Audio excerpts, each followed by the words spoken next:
People First Language. People First Language is language we use to communicate with our staff, our students, and our families.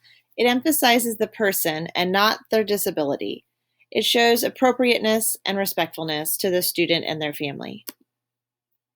Some of the language we hear in our hallways, in our meetings, and our private conversations that could be looked at for some change would be the use of the word handicapped or disabled, referring to students as special needs or SPED students, and when we're kind of comparing that, speaking of normal students in the classroom as the counter.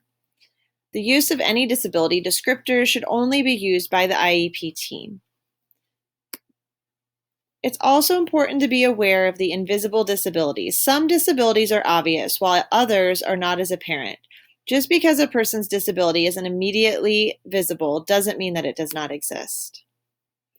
So when we're looking at changing our vocabulary and our language, here are some things that are worth trying.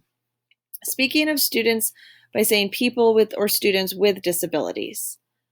Referring to a student that receives special education services rather than SPED students. Referring to those students that we serve as people we serve or provide services to. Focusing on the accessible resources, and then speaking about the student's needs or how the student uses things, but not referring to them as having a disability or something wrong with them. It's more about the student's needs. It's important that you emphasize when speaking to parents at IEP meetings or even parent-teacher conferences that you emphasize the student's abilities over their weaknesses. It's also important to recognize the accessibility and how the student uses those resources available to them. The purpose of this is to develop an inclusive learning environment that is responsive to our students' needs and respectful to students of all capabilities.